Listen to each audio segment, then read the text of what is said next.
Uthathe mntwana wakho yini? And then Izamtshwala lo. Umhlungu namakhompyutha. Aphi ngokomhlobo? Zangiswathole. Wathi sini sitabile sayi. And then? Sayi. And then? Sabuya. And then? Ngisabeka ekhaya. And then? Maro yazi ukuthi ama-computer aphethe into zama-mistress. Manje nakakhamba ama-computer ayikheli ayekwenzani sekukubereka umbereko wekheli siyafuna umkhipha phezu kwecaleni ne sifuna umkhipha ngendlela right ne ngicabanga ukuthi namhlanje sikhulumana ngokugcina asiboyikini and siyacabanga ukuthi sebazitholile indaba zenu zencwadi ne zakho zencwadi angisho so khulumani iqiniso ukuthi niqale kuphi into lena and yaqalwa ngubani ukuthi ize ifike la ifika khona yabona angithi niqale isiphi isikolo kusasekhomhlobo nabuya naye kuphi esithabile so ekhomhlobo nathatha ini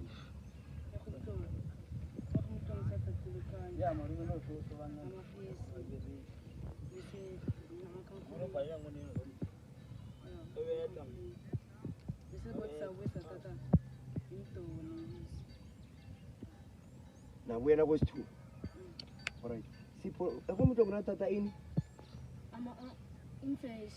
Sethatha race. Sethatha nebisi nomntwana. And then isitulo Ngokuthoma nendaba yawo. Bana kungulo nomraka queen nomntwana kwakukuku. Bengekho. Wesibili nendaba yawo. Ngakhamba nawo. Saya. Toko saphuma. Sesaka khona iveke zakakisho. Saya esithabile. Lo wathi wasesithabile. Safika esithabile. Ngabanga amadesk bakhuphuka uthethe umraka queen bakhuphukela kuphi phezulu esilingini bakhwela njani phezulu kwerufu ngamadesk bakhwela phezulu kwamasenge hawa esilingini ngaphasi lapha bavule ngani umnyango bangene phezulu esilingini bangena ngaphakathi bangena kule silingini ngaphandle bangenela ngaphandle mina ngisele ngakuphi baphula ngeofisini lakabantu laka-teacher Mahlaba bangena mina solo ngikaphile ngaphandle bahamba staff room bathola ama-laptop ayingaka-i4 nama-decoder ayi-4 nama-keyboard ayi-4 baphuma nawo mina ngijame ngaphandle waphuma wajama lapha edeskeni bawadlulisa woke mina ngathatha ngabeka phasi saphuma igezi yabuya umraka queen nomraka ngomane bangaphakathi sababiza baphuma sathatha ama-laptop lawa saphuma sayangale ngemuva saphumela ngale ngentandeni sawayiqisa nasuka lule esikolweni saya khabolo nasifika awusibheke kancane futhi wena sawafika ubheke ikamera ubheke mina isiqeda wafihla wahlala 2 days omvula babuza abesanaba umraka queen nomraka ngomane ukuthi ama-laptop aphi bathi basho mina wena uyawazi ama-laptop aphi ikeni uyawabeke ngemva komnyango and into le kusuka naloko amakhompyutha nisukele ekheni nisukele ekheni isizathu bekunguwo thini nikhambe ngoweb kubani uthethe abala umuntu ongekho yazi nawo abantu abanye bangekho balokhu babhizi bababala nesiyabuswa nebile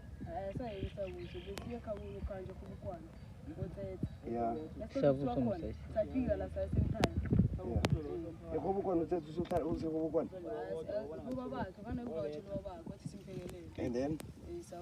and then manje wena mtshana ne la siyafuna ukunihelebha ngisho sifuna ukunijifta la ekhaya sifuna nithole into ezesikolo nisuke la ngisho manje into ezinizebile esithabile ngisho bese indaba le ebusuku yokumbatha amarogo lana wambetheko neketani le uyiphetheko nenzani ngazo into ezibusuku nithusa abantu ngazo nayo ithome ngubani leyo ithome ngu ngithusa bona laba uthusa bona bese mane buthuka endleleni benenzani nisuke sendleleni bengibathana lo bathi manisuka endleleni benenzani yazawuphendula benenzani umbuzo manisuka endleleni kutsho ukuthi nina nisathusa abantu endleleni benisathusa abantu endleleni or benenzani bese ngathusa abantu mina bengithusa bona ekhaya bese nanisuka niye endleleni niyile endleleni angisho manje nanisuka niye endleleni benenzani bezama imali sango benzama imali sango maye khari waye wena mthana waye ungakhulumi utsho njalo ya mina ngizama lesango ngabeka bona hayi ngithi na uthi ungababeka bonke ngikhuluma nawo ngithi sibona bekakhona naye bekazama imali sango and uyakwazi lokho ungathi wena uyizama imali sango uyithola phi imali khuluma into eliqiniso benizama imali sango ngisho lokho uyabhema wena ngisho mayilalela la ungathi mara ngithi ngifuna imali sango ngithi lokho uvuma wothi iye sifuna imali sango akitsho nifuna imali sango akitsho sipho nifuna imali sango nikhamba bese naniceda ukuthola imali sango nokudinga isango ngisho bese nokubhemela ekhabo bani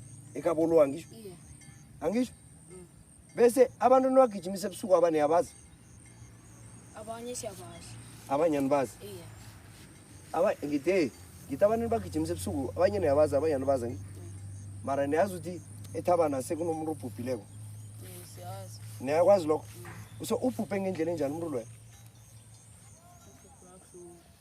bese nina nanigijimisa abantu sithini ngicabangela thina ngithi lesiketana khole iketana okuhamba nayo leya ngithi wena uphatha iketani bona bayazichacha bambatha amarokwa ngisho so mthana namhlanje sikhalima ukugcina ne we don't want nina nibuyele phezu kwale nto le ngiyo ngisho akusena mrozo kuza kini akusena mrozo and abasahlali bonke basahlali bonke wena sakuthola lapha niyahlukana yeah lo ngikhalisa wona ukuthola injomo ezitsha lo bathi akitsho wena nawe ukuthola injomo ezitsha khona ngisho sekhulu bethu leli sibhedlela angekho usalisa sipho no asukuzila nayo sipho sokwenza isiqiniseko sokuthi sokuye ekhabo nawe uyalisa ngisho nawe uyaphuma at school uzwile mara ungathi ke usuke yazi kunento ya sasa kulala ngiyakhona itraffic angiyi zoba busy nani yazi kunento enye nasi So, wena ithi Mthana.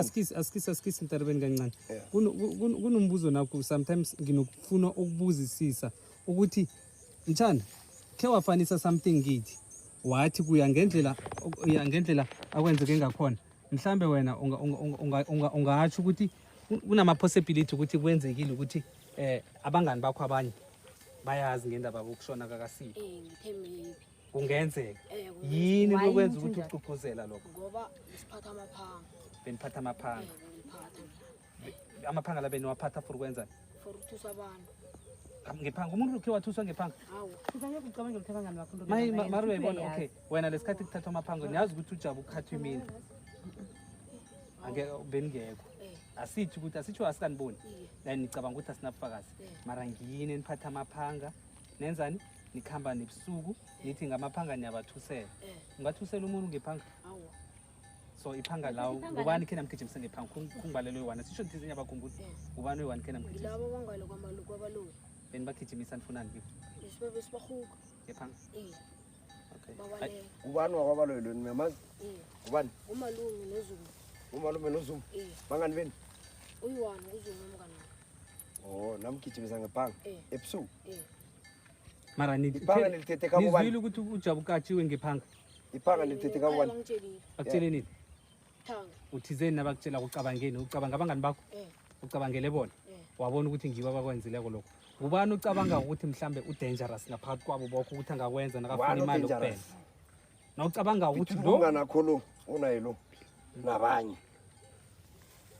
ngilo omunye loyo angalo kwaphela lo unjani lo angimazeli ibangani abanjani because ndizeni bangani amazi elikhulu njani mina ngicela ngokudlala ne hawa yadlalwa amazi elikhulu njani akusikade aphile nami akusikade aphile nawo umuntu ophile nami usikhumbuzo ongazela khulu wena umazi wena wazi la ngibo abanekinga ne lo umazini next akusikade uthoma ukwazana na alright bafana ne mlaro novumile nowenzile ngisho ningaphindi